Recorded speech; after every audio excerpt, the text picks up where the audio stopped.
Isang mapagpalang araw sa iyo, kapatid. Samahan mo ako sa isang talakayan o isang refleksyon patungkol sa Ebanghelyo ng ating Panginoong Hesus. Ayon sa sulat ni San Juan sa ika-12 kabanata, talatang ika-20 hanggang ika-33.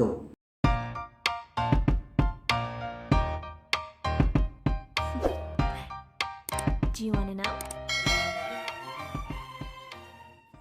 Ito ay patungkol doon sa paghahanap ng mga Grego kay Jesus. Gusto nilang makita, gusto nilang makadaupang palad ang ating Panginoong Jesus.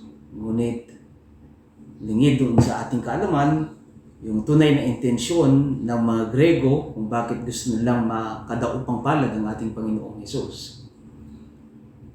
Ito'y nangyari noong kasalukuyan ng piyesta ng Paskwa doon sa Jerusalem. Ito'y taunang pag-alala ng mga Israelita o ng mga Hudyo doon sa pagliligtas ng Diyos sa kanila mula sa kanilang pagkaalipin doon sa Ehipto. And part of the celebration ng mga Hudyo ay yung hindi nila pagkain ng tinapay na may lebadura. So, ito din ay may kinalaman doon sa selebrasyon, doon sa Feast of the Passover o yung Feast of the Unleavened Bread, sapagkat hindi nga naman sila kumakain ng tinapay na may lebadura, bahagi doon sa kanilang pag-alala, komemorasyon at selebrasyon ng kadakilaan ng Diyos sa kanila, na sila ay iniligtas niya mula sa kanilang pagkaalipin doon sa Ehipto.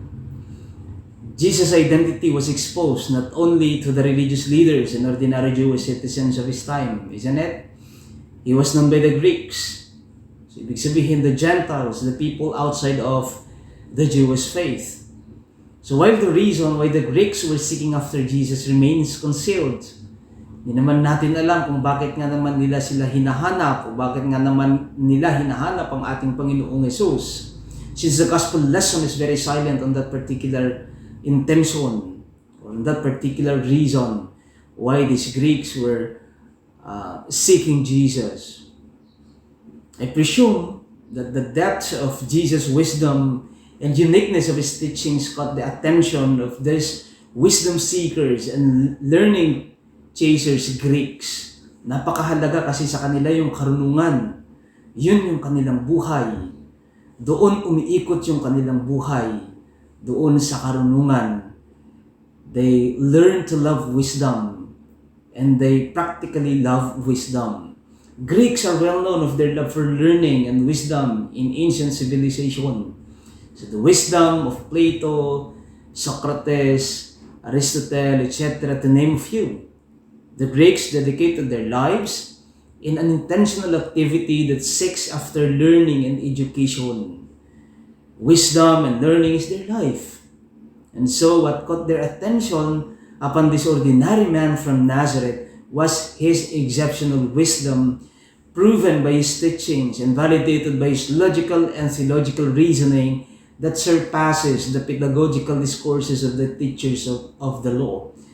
Marahil nakita nila, nasumpungan nila, nabalitaan nila, at napatunayan nila yung kakaibang turo ng ating Panginoong Hesus na mula sa kakaibang karunungang dala ng ating Panginoon sa kanyang pagtuturo, maging sa panahon ng mga debate niya against the religious leaders of the Jewish faith. O kaya't nakita nila na marahil meron silang matututunan kay Jesus mula sa kanyang mga katuruan, mula sa kanyang mga turo. Ngunit, nung lumapit si Felipe at Andres upang sabihin at kanilangang sinabi kay Jesus ang kahilingan ng mga Grego na lumapit sa kanya at gustong makadaupang palad ang ating Panginoong Jesus, ang banal na kasulatan ay napaka-silent patungkol doon sa kanyang pagtugon sa kanilang kahilingan na makadaupang palad ang ating Panginoong Jesus. Bagkus sinabi niya sa kanila, ang isang katuruan na magpapaalala sa kahalagahan ng buhay. At ano nga ba ang intensyon ng kanyang buhay, maging ng buhay ng isang mananampalataya sa mundong ating ginagalawan. At ito din yung magpapaalala sa atin ng kahalagahan ng buhay ng may pananampalataya kay Jesus. Ano nga ba ang mahalaga? Ano nga ba ang mas binibigyan natin ng pagpapahalaga? Kung kaya't mula sa kanyang turo nung lumapit itong si Felipe at Andres, ito'y magpapagunita doon sa kahalagahan ng pag-ibig. The significance of love, more than just learning, education, and even that of wisdom. Most particularly, the love of service. Jesus taught with rationality about the true meaning of life. Life, for Jesus, is not just about wisdom and learning. It is not just about education. It is not just about wisdom, like what the Greeks taught. But for Jesus, life is about service for the sake of others. Ang pinakamahalaga sa Kanya ay yung paglilingkod na nagmumula sa pananampalataya at pag-ibig. It is about self-sacrifice for the sake of redemption. It is about death for the sake of life. Kung kaya't kahit na ialay niya ang kanyang buhay, maipagkaloob lamang niya ang kaligtasan para sa sanlibutan. He taught His disciples with His truth.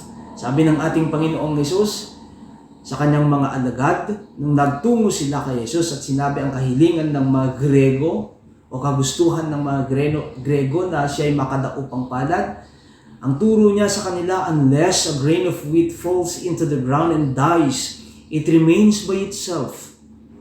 But if it dies, it produces a large crop. Christian life is about learning to seek the best interests of others than to glorify the self in public commendation.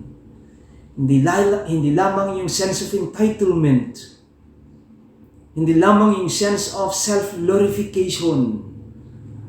But for Him, it is about seeking the best interests of others. It is about giving up our lives like the significant seeds that fall into the ground in order to bring about life for others. It is about hating our lives in this world. Pagtatanggi sa sarili, na ang ibig sabihin, it's a life-giving initiatives not only for the self in this world, but for the life of others, both in the here and now and in the world to come, in the kingdom to come. Christian life is not just about wisdom, it's not just about learning, but Christian life is about service. Service that springs from faith and love to the one who first loved and served us. Christian life, moreover, requires sacrifice. Tinuro ng ating Panginoong Hesus kung saan nga ba hihinto ang paglilingkod, kung saan nga ba patutungo ang paglilingkod, ito'y tutungo hanggang sa ating kamatayan. It requires sacrifice, kagaya ng ginawa ng ating Panginoong Hesus. Ito yung kanyang turo sa kanila. Jesus was deeply troubled because of the forthcoming suffering. May be praying that He will be spared from suffering, ngunit siya natauhan. And He embraced the genuine mission, the intention of God for His life on earth. That is to give His life as a ransom for many. Jesus was deeply troubled because of the forthcoming suffering, but He did not quit from the real intention of His life on earth, and that is to sacrifice His life for many. Pagpapaalala doon sa intensyon ng buhay, sa kahalagahan ng buhay na ipinagkaloob ng Diyos sa ating lahat. He does neither seek for the approval of men, nor destroy the public trust for the sake of His life. Jesus Christ rather chooses to fall like seeds in order that life might spring through Him. The suffering and sacrifices demonstrated by Jesus is an act that cultivates life. An act that gives life. At yun yung tunay na intensyon ng buhay upang maipagkaloob ang buhay na ito at nang sa pamamagitan ng ating pagkakaloob ng buhay ay magkaroon din naman ng buhay ang iba. Christian faith and life is not measured by what we gain or what we acquire on earth. It is measured by what and on how we give. It is not about what we gain in our daily business. It is not about what we gain in our daily affairs. But it is about how we give this life for the sake of love and service and in the name of self-sacrifice. Pagdurusa, pagpapakasakit upang magkaroon ng buhay na kasiyasiya hindi lamang yung sarili kundi maging ang ating mga kapwa. The lost, the least, the lonely, and the last. Jesus taught His disciples and His followers today. Sabi ng ating Panginoong Yesus, those who love their own life will lose it. Those who hate their own life in this world will keep it for life eternal. Naway isang pagbubulay-bulay ito at pag-alala doon sa tunay na kahulugan ng buhay. Is it about just learning? Is it about education? Or is it about love? Is it about service? Is it about sacrifice? Nawa isang paalala para sa ating lahat upang muli nating balikan ang tunay na kahalagahan at tunay na kahulugan ng buhay mula sa turo ng ating Panginoong Yesus.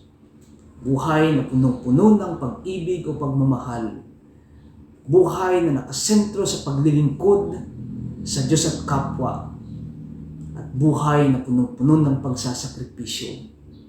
Hindi para sa ating sarili, but for the sake of Christ and His Gospel.